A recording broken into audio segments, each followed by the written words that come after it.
Welcome to Scorched Earth and a general reading for the sign of Pisces, Sun, Moon or Ascendant for Aquarius season. I hope you are well. I'm using the Time Tarot for you today, which seems rather appropriate since the god of time, Saturn, is finishing up in your sign this month. Anywho, the next 4 weeks at least anyway.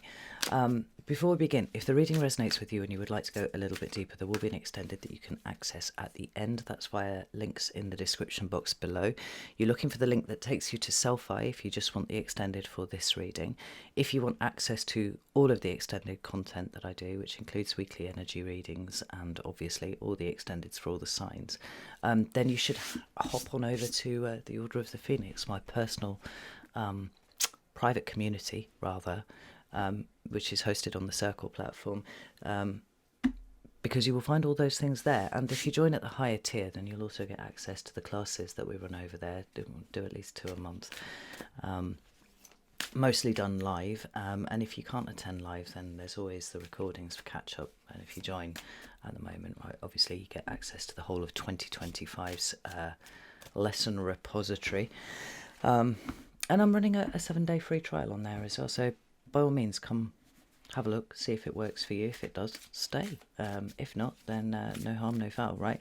Anyway, let's get on with this and ask for some cards for Pisces, please. Let's get some cards. Whoa, there we go. We've got the 8 of Cups showing up first. About current energy, please. Ooh. We have the 2 of Pentacles, and what about what's coming towards Pisces for Aquarius season, please? 10 of Wands, and it's all a bit wonky here, Pisces, but we do have the 9 of Cups at the bottom of the deck, which is rather nice. Shall we bring the camera in just a little bit closer, because I feel like you're very far away. There we go.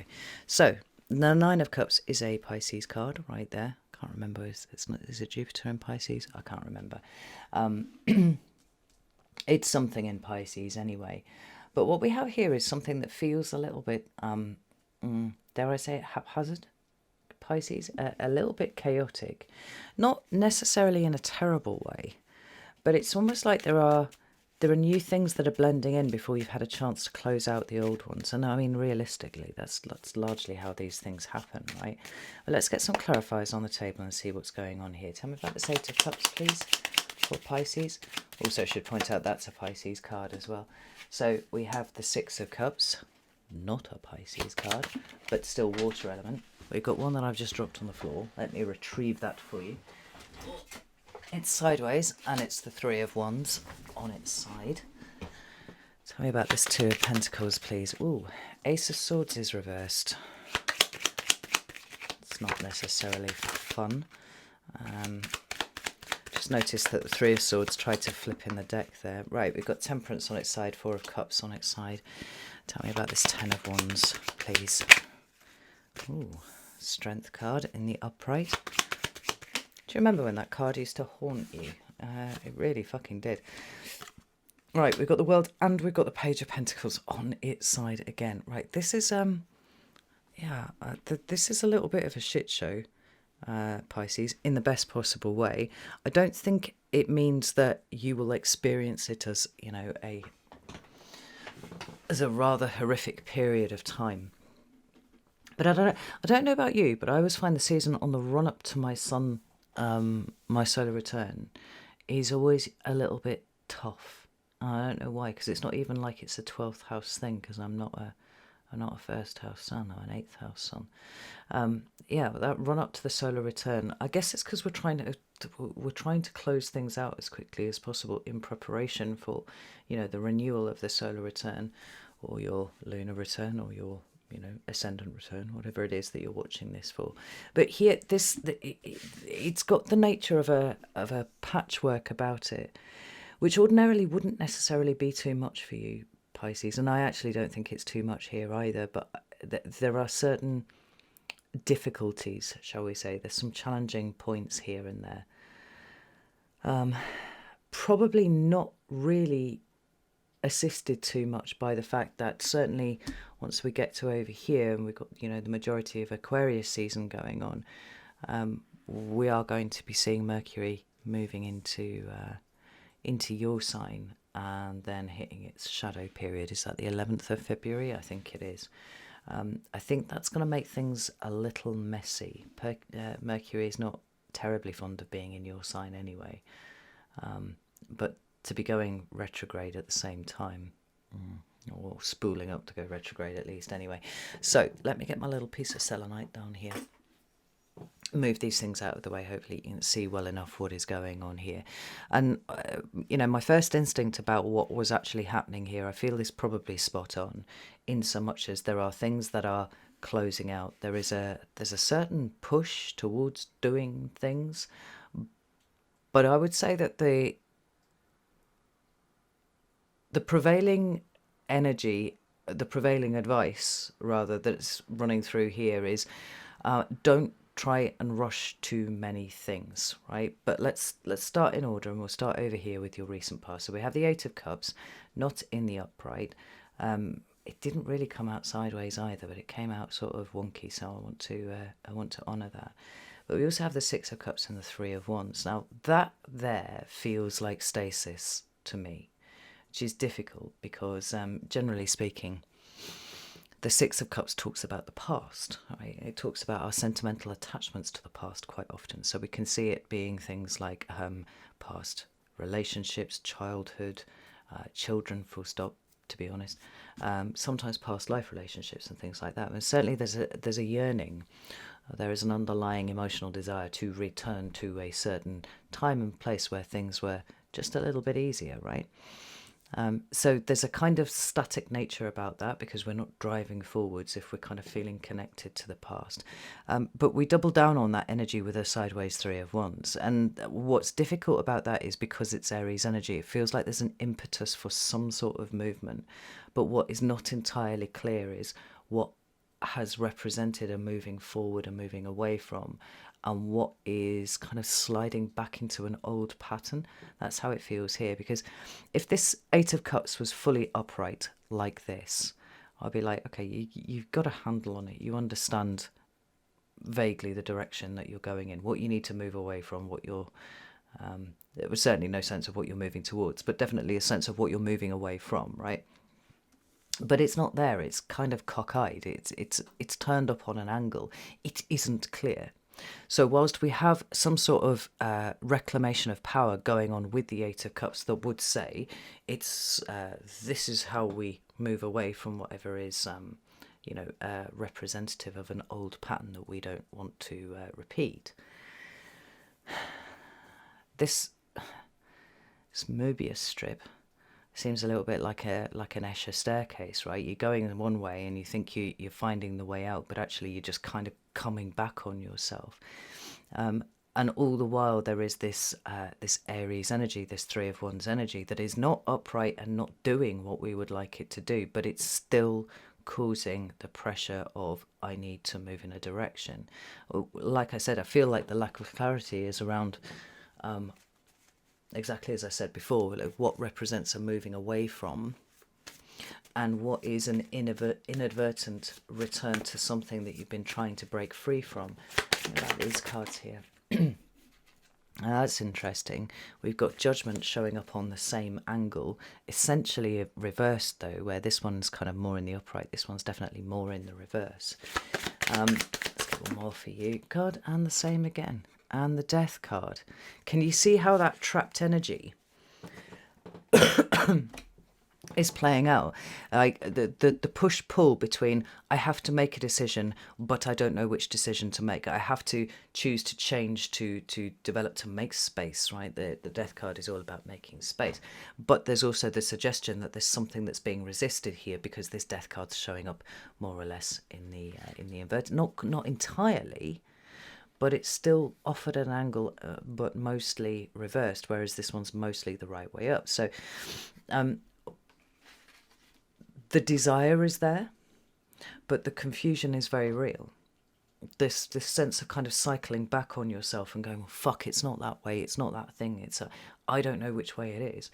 Like, again, this King of Swords at the bottom of the deck, which is Aquarius energy, right? So very much the theme of the period that we're in. is sort of asking you to make a clear decision about something, right? To feel into where the clarity is for you. The problem is, though, I feel like it's the feeling that's causing the problem here, right? Because the feeling is wanting to default to the mean, by which I mean returning to the cycle that you're trying to break free of, whereas the conscious decision making is I want to consciously move away from this. But at the same time, because you keep cycling back on yourself, it's like the space isn't being created, the judgment is not being exercised, and there's a lot of internal pressure around this. I've just been corrected. Some of it is external pressure. That's very interesting. Because that external pressure, let's have a look, 3 of Pentacles, yeah, it's coming from other people. It's like there's 2 things have been going on with you, Pisces. There's like your own internal stuff that you're trying to work out how to navigate, and then these external pressures of people wanting decisions from you right now, and you're like, I haven't finished kind of working my way through, what all of this is, and finding a point to navigate through. And one is related to the other for some reason. And so there's pressure internally, but there also feels like there's pressure externally. I'm just looking at the way that owl is like eyeballing right now. It's like, have you made your mind up yet? Have you made your decision yet? Why not? Why not? There's something kind of judgy about it, but it's not helped by the fact that because there's a lack of clarity inside and you're not quite sure what to move away from, this external pressure is actually just increasing your internal pressure and making everything feel a little bit messy. Like, you would like nothing more, oddly, than for this to be quite linear and this end here and this pick up here. I say oddly because I think Pisces is quite happy straddling possibilities and timelines and things like that. But this feels stressful, actually. And I think it would be stressful even without the external pressures. But the external pressures have turned everything up to 11, and you don't like that very much. Well, understandably so. Who would fucking like that? That's mental. So I would just want to pull one more card for that set of cards, but I want to pick up a different deck. And I actually don't want you. I want this one, which is, of course, buried at the bottom of all the others. I want this Edmund de Lac. Just check everything's the right way up. Excuse me. So, anything else to say about that? I've got the Knight of Wands. The Knight of Wands and the Six of Swords, which additionally, sorry, you can't see that. I'll put that there. Which, additionally on top of the impetus to move that you've been feeling, I think it's run the risk of, in your haste to get away from something, in your haste to work some shit out, it feels like it's been a bit chaotic. There is the possibility for thoughtlessness or carelessness or something like that, right? But these rather impatient energies are externally and internally, at least internally felt, are not giving you the time and space to work out how you get off the Escher staircase. And I feel like this energy is kind of bleeding into your current moment now, because we've got the Two of Pentacles in the reverse, we've got the Ace of Swords in the reverse, Temperance is on its side, and the Four of Cups is on its side. It feels a little bit messy again, Pisces. And I do, I would love to entreat whoever who is providing the external pressure to just back the fuck off on you for just a little bit, give you some space to work it out.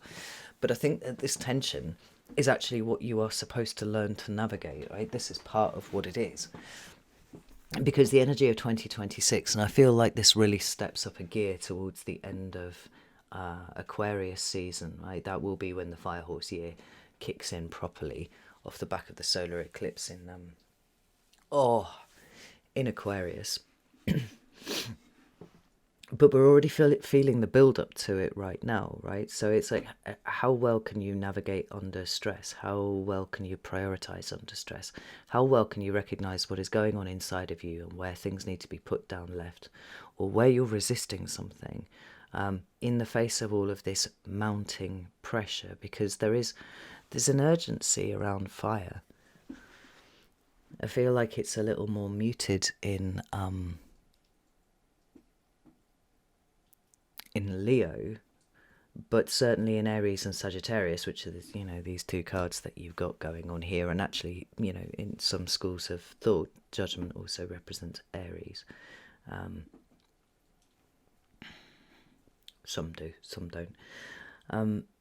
There's an urgency and immediacy with those two signs, and trying to do what you're trying to do under load, which is how it feels you're working right now, is scrambling what usually would be an easier signal for you to follow. I don't know if the signal's scrambled. I did think there's just a lot of noise around you, Pisces. And you seem to be trying to get the fuck out of Dodge, right? And I don't know if this is quite literally, you're trying to move house, you're trying to move job, you're trying to do something like leave a relationship, something like that. Or whether this is purely, I'm trying to manage my responses to things, right? Because let's not forget that this Nine of Cups is at the bottom of the deck here. Now, although it does represent your highest hopes, goals, dreams and aspirations, and certainly the ways in which you're working towards them, for me, fundamentally, it's kind of how you manage whatever suit they represent. All nines do that for me, right? So the Nine of Cups is going to be, how do you manage your emotions? And then deeper still, how do you regulate yourself? All right, how do you keep on top of all those emotions so that they don't overwhelm you? Well, certainly the level of stress that's going on here, and the Page of Cups that seems to be saying we need to take it back to basics. There's a complexity here that doesn't need to be here, right?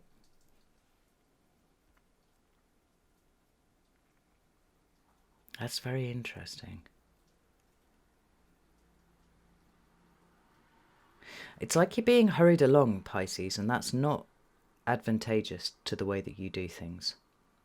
So whether you're dropping the ball or, dropping the cup, dropping the plate, whatever, like the circumstances in which you are being asked to make decisions about external environments and also do your own personal work internally so you can hop off whatever cycle you've been stuck in.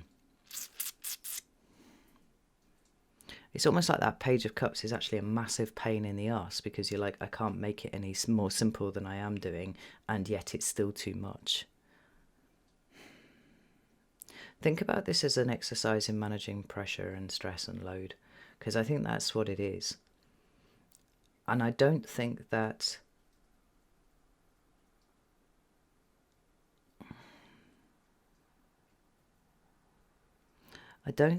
everything's quite as immediate as it feels. Now, in your current energy here, Two of Pentacles reversed, it's not a cool card. It's a card, to my mind at least, of not really coping very well. Right? When it's in the upright, it talks about, is it Jupiter and Capricorn? I think it might be Jupiter and Capricorn, right? So what we're doing is we're expanding opportunities that were found in the Ace of Pentacles, and we're learning how to manage this additional level of stuff, right?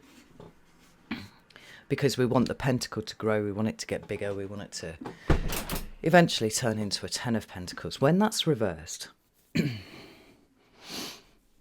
it says externally, because the twos are always internal for me, right? Threes are external. You flip a two around and you've got an internal state that is not functioning properly, and the net result is stuff outside starts going wrong, right? We're not coping as well as we could do.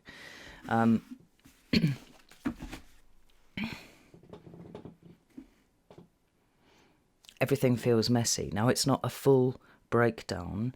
We don't have the Temperance in reverse, where everything's become completely unhinged, right? Which is how I read that card often. But it has settled into this space of not upright, not balanced, not equal, not the load not being carried in a way that is, advantageous to everyone. It's like, no, everything's cockeyed, everything's off, right? But the thing that really bothers me about this is this Ace of Swords in reverse and this Four of Cups on its side, because it feels to me like there is some external drag in your situation. And I don't know why that would be. Now, the drag is coming from something that feels kind of entitled in your environment, right? This Four of Cups here doesn't feel like you. You feel to me like you're putting in an awful lot of work, and you're doing it under really tenuous circumstances, right? It's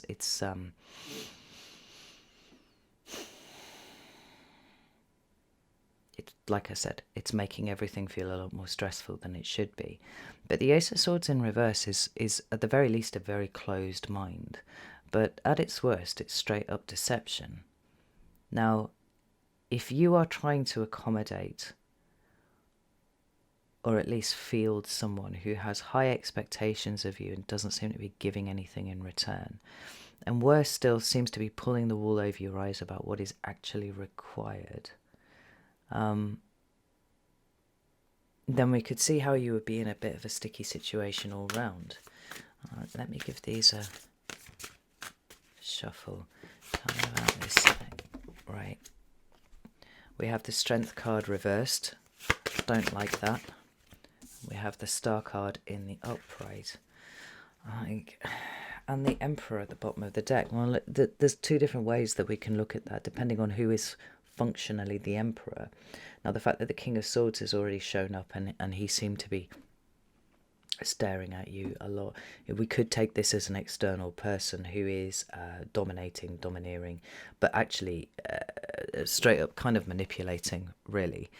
Four of Cups showing up on its side, the Ace of Swords in the reverse, then the Emperor. That's a very controlling kind of energy, right? The net result being, you are completely fucking depleted and all you're running on is kind of faith at this point. The other way of looking at it is that this is the incoming build of Aries energy, Emperor down here, that is looking to test your mettle to see what you can cope with ahead of what is coming through. Now, that's entirely possible.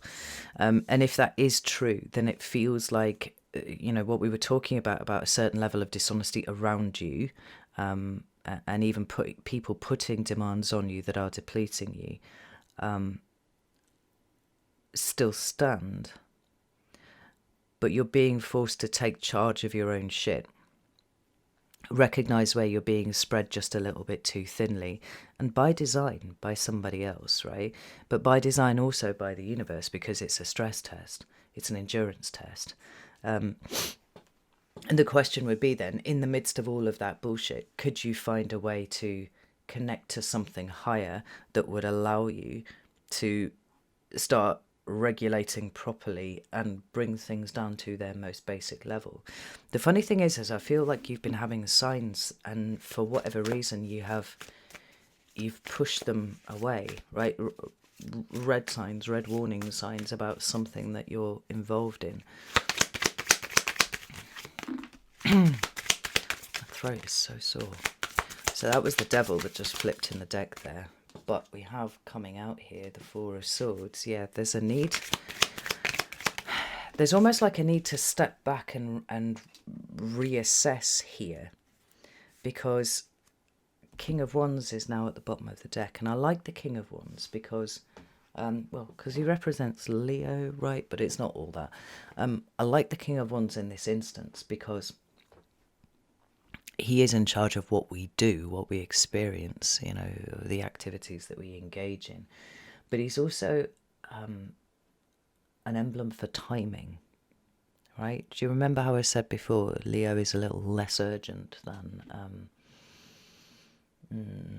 Aries and Sagittarius, right? They have that immediacy about them. They have that urgency about them.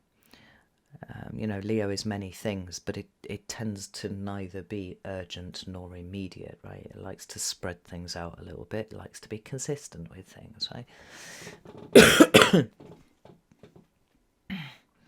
And so as he's showing up here, even though he is some aspect of the Emperor himself, he seems to be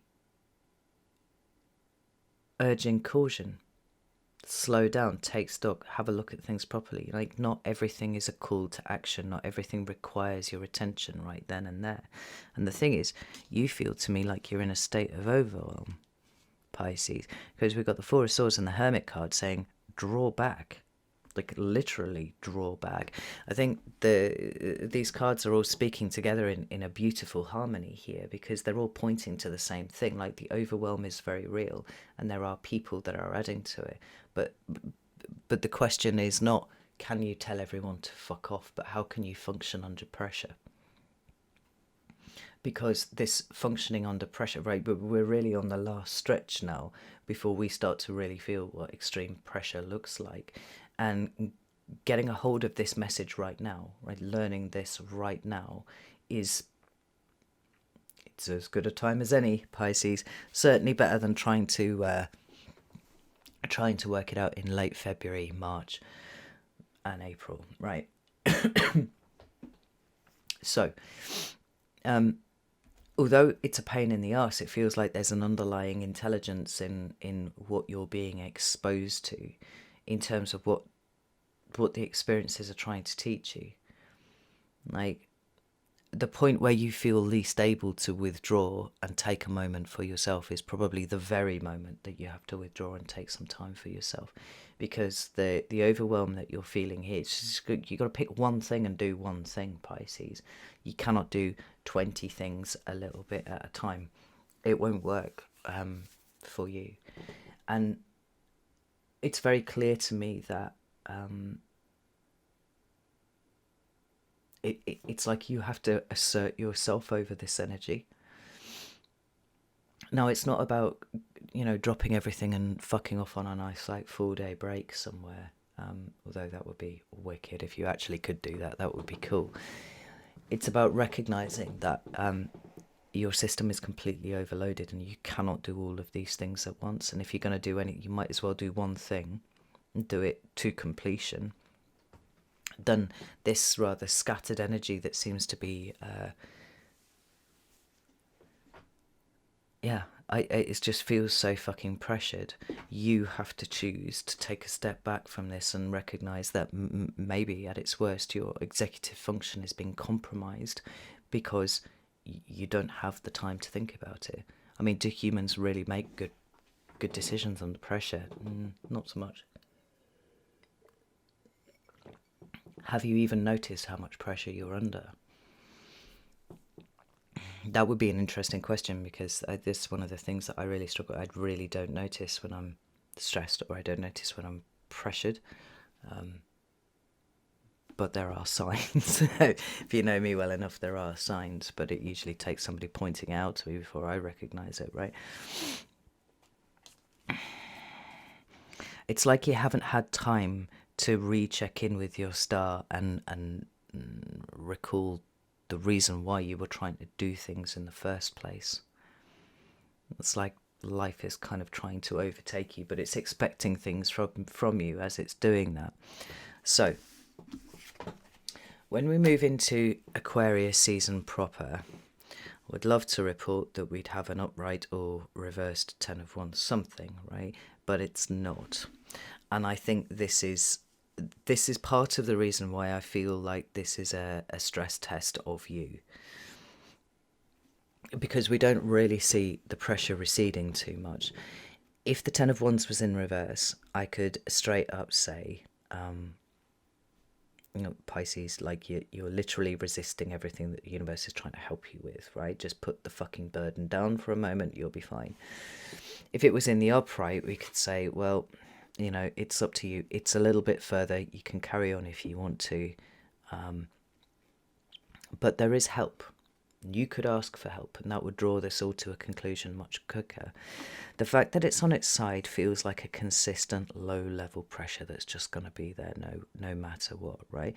And if that pressure is going to be there no matter what, then, and we have no hope of truly removing it, such to give ourselves a break, then it falls to us to say, okay, well, I'm not coping very well here.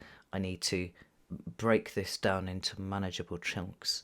It's like everything feels too big at the moment. It's like it needs to be. How do you eat an elephant? One bite at a time, right? Let's chop all of this down into bite-sized morsels.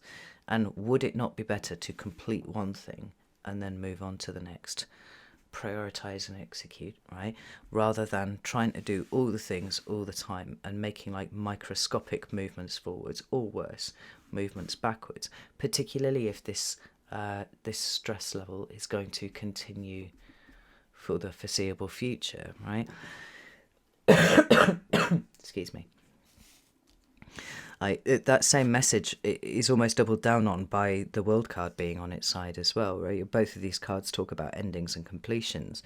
Both of them would talk about bringing something to its natural state of doneness so you could move on to the next. And it's not showing up upright or reversed either. It's like, no. We're going to be constantly on this level now for a while. And what is the point of it? We don't know. What is the value of it? We don't know. Except we kind of do, because the Strength card is here, right? And the Strength card obviously does talk about strength. We can't get away from that as an interpretation, and why would we want to, right? But we're talking about things like strength of character. We're talking about, grace under pressure quite often. We're talking about taming the rather wild and unruly side of ourselves with gentleness. Now, sort of harking back to what I was talking about in the present moment. If the one point where you need to ask for help, take a break, take a step back, kind of reanalyze what you're doing and being like, what is the point of any of this, right? And you choose not to do that. All you're really doing is ensuring your own failure in something. When we're talking about strength, we're not talking about brute force. We're not talking about, flogging yourself so hard that you get things done, but they're kind of shitty standards. We're talking about recognizing that pacing is required. Sometimes the strength in the Strength card is about exercising your strength over your situation and recognizing your own limitations and saying, there's only so much that I can do, there's only so much that I can take in. Like, the growth of the strength is actually recognizing that you can master a situation by paying attention to what is going on inside of you, like I said, we're gonna have Mercury going into shadow during this season in your sign, and I think this one's probably going to be a bit gross, to be honest. Simply on account of the fact that there are such huge astrological transits happening during this time, and Mercury is going to fog the fuck out of all of it. Like, we're not really going to be able to get a hold of what it all means properly so that we can understand it. The knock-on effect of that is that it's entirely likely that we're all going to get to somewhere near mid-February and just be like, I can't fucking do anything anymore, fucking 4 days into Mercury retrograde shadow. And we'll have, what will we have by then? Neptune will already have moved out of Pisces and into Aries. Saturn will be in Aries. There's a lot of things going on this month, and then that Mercury retrograde fogging everything. Remember that the point of the retrograde is not to make you want to rage quit life or anything like that. It's like, take the time to recognise what you might have missed, close things up, right? Close them out properly. Well, we can already see that that's not happening. We can already see that you've been entirely overwhelmed. To some extent, the retrograde is giving us a bit of a grace period to be able to finish those things off properly, reassess, make sure that the direction we're travelling in is the one that we want.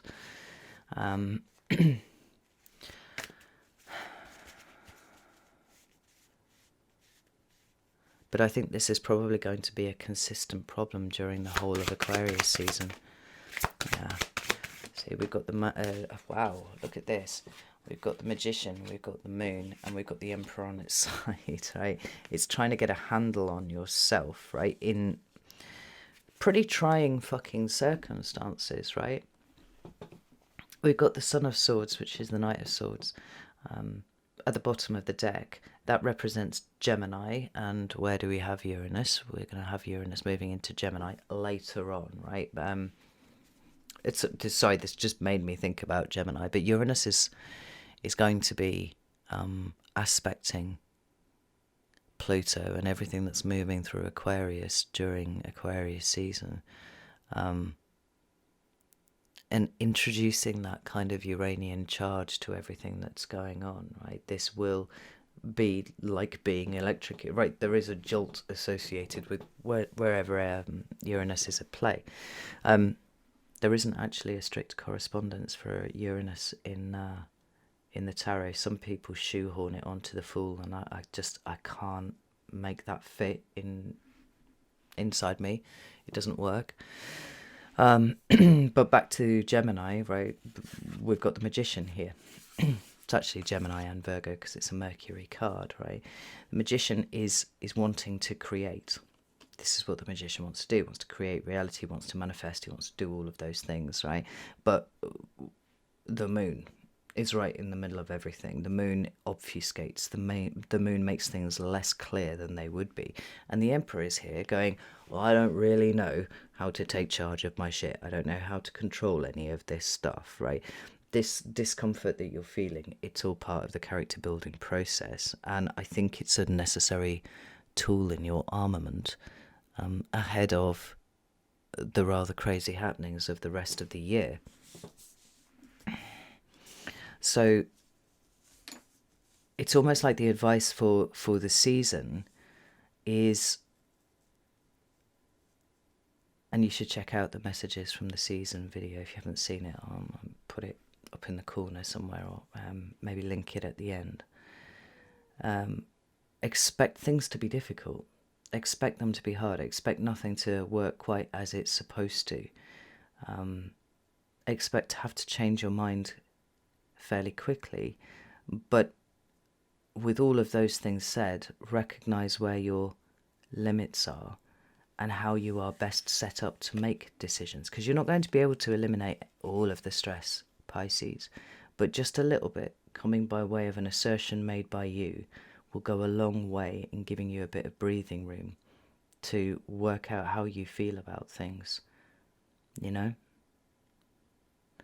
Alright, I'm going to leave it there. I'm going to go to the extended now. If you would like to join me over there, you're very welcome to do so. We're going to be looking specifically just at Aquarius season.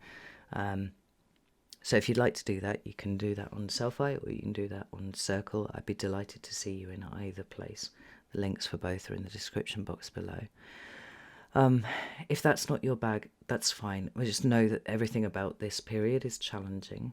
And I would like to report that it will go off the boil at some point, but it really won't. So if the proposition is it's going to remain at least this stressful, if not more so, what can you do to give yourself just a little bit of room to let your ribs move while you're trying to breathe in? Do you know what I mean? All right. Know that I love you all very, very much, and I'll see you soon.